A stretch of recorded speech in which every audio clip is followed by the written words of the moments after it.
apologize for that little interlude. What he's saying is that we give meaning. We give meaning to anything that we experience, right? It's the surrendering of our individual powers that even give government powers. That's a pretty complicated way or complicated metaphor for what he's talking about here. Fair enough, he tries to do that all the time.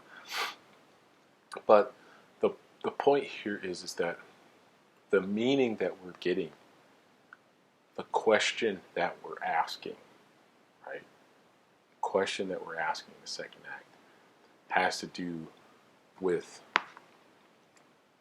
what it is that we're perceiving, what's going on, how we're perceiving the characters, how we're perceiving the story, how we're relating. Remember what I talked about in poetry, how we bring our personal relation to each of the things, right? If we had a really terrible childhood with an absent dad or something like that, then some of those sort of poems that were like more romantic about how awesome dad was and everything else, they might not land squarely for us. We might be bitter, we might be skeptical, right? And there's all kinds of variations as it relates to that sort of thing. And that's his point here. He's saying there is some sort of, what can we say, skeleton of meaning here, but we're actually bringing the meaning. It is just us. And everything goes through that lens, right? There is, he says on page 48, life is not simple. The truth is not simple. True art is not simple. True art is as deep and convoluted and various as the minds and souls of the human beings who create it. We may return to the pseudo-art again and again, like the compulsive eater or gambler, hoping that next time our choice will be correct. But the purpose of compulsion is not a search for peace. It's an enforced strengthening of the compulsion itself. Right? So this is, again, and this is one of those sort of integrated terms, and you could probably tell why I like Mamet's theory of drama so much, because there's so much integration between it and psychology. Because what he's really saying here is that when we continue to look, we're not looking for peace. We're not looking for peace in a story. We might feel good when we finish those stories, right? Might feel good, but we're looking for a way to solve these deep and these huge and these massive problems, and they're so difficult and they're so convoluted, and we don't really have a way to do that. And the second act is going to leave us with that question of, well, how is this going to end? It might be, how do I want it to end, right? But it might be, what, how can somebody be a hero in all of this mess, right? We really deal with the reality, right? Look at the bottom page 50. But if you're sitting all by yourself in the coffee shop smoking that cigarette, you're much freer to follow your own bizarre, troubling thoughts. Because all your thoughts at the bottom are bizarre and troubling. And if they weren't, we wouldn't go to the theater. We wouldn't dream. So you sit there in a coffee shop and you talk to yourself. Oh my God, is this the real thing?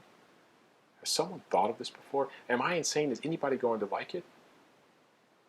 He's talking about this from the point of the artist, right? We can talk about it from the point of the consumer as well. You ever watched a film? Went to a play, read something, and it was just so good, and it just landed, and then you just wanted everybody to watch it, and then other people watched it, and it was like, nothing, right? Kind of like, man, I was okay, man. Yeah, I'm really excited about it, but it was just okay. Maybe an experience like that, even if it wasn't something in the literary arts, even just having an experience like that, right? And just somebody just kind of squashed it because they just didn't enjoy it like you enjoyed it. Just didn't quite work out for them the way it worked out for you. It's the same plight of the artist. It's the plight of the individual. And that's the argument here, is that we are experiencing something that we bring this rich uniqueness to. And the question that the second act is going to leave us with is something that's going to be very unique to our individual questions, right? He's saying, that that's a part of the process of writing, and it's probably a sign that you're on the right track. I used to say that a good writer throws out the stuff that everybody else keeps. But perhaps he says a good writer keeps the stuff everybody else throws out. It's the stuff that we see that's not ideal. Right? Remember, we talked about this in this sort of dichotomous relationship in poetry. If we want to go back and remember Opie and the Apples, for example, the poet is pushing against idealism and saying, no, there's something real underneath that, and it's something that nobody's talking about. And Mamet's saying, that's the stuff that people threw out that the writer's going to keep. That's the stuff that's going to draw us back to the art. That's the stuff that's going to matter, right? That's what's important here. We have the experience. Page 56. He's telling the story towards the top of watching a film in Vermont. And the hero's chopping wood. He picks up a gnarled, knotty piece, puts it on the block, and raises them all over his head. The audience, as one, gave a chuckle side groan. That piece is not going to want to split. They knew it. Not because they had seen it on TV, but because they'd had that experience. In the theater, they were brought unconsciously to share the experience with one another, brought closer to one another in a community. They saw what they all knew to be true, and shared what they knew, and discovered with each other that they all knew it to be true. And that was the way life is.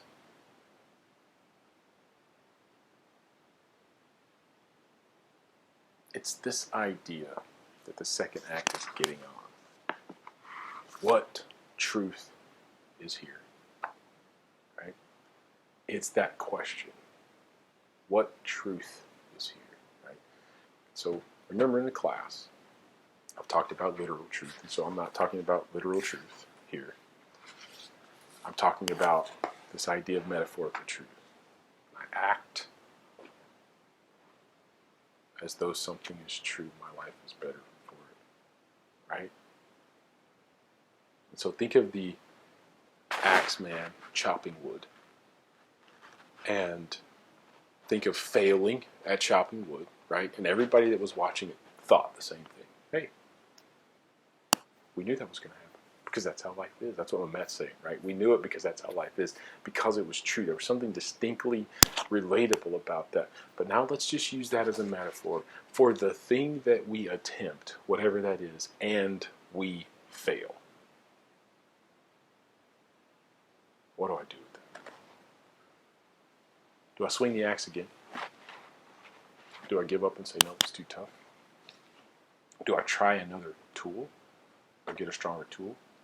Do I try a relationship? Do I get a stronger person to help me in the endeavor? Right? I imagine the answer to that question is going to depend upon the context of the event that's happening. Right? And everything else. If the simple metaphor, you just keep swinging the axe, right? Might not be that simple. I get that. But the truth that we all see is that some things don't work out idealistically. We don't just swing the axe once and all the wood just split in front of us, right? What we do is we engage, and we push, and we work, and sometimes we're successful, but not all the time.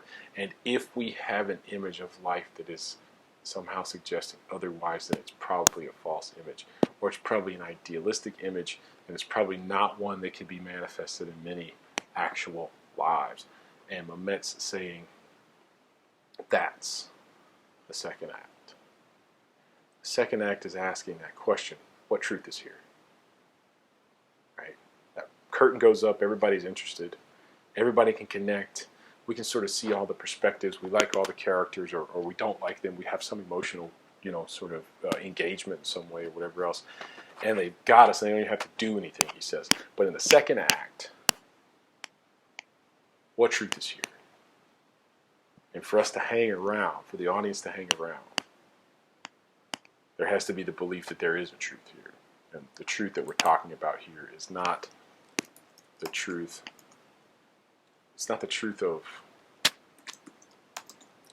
literal sense.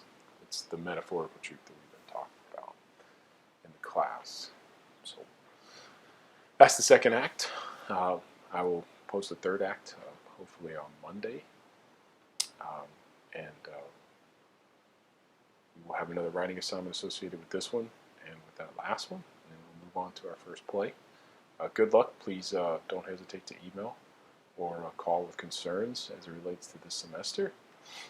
We will keep doing our work and keep progressing. Reach out with any concerns.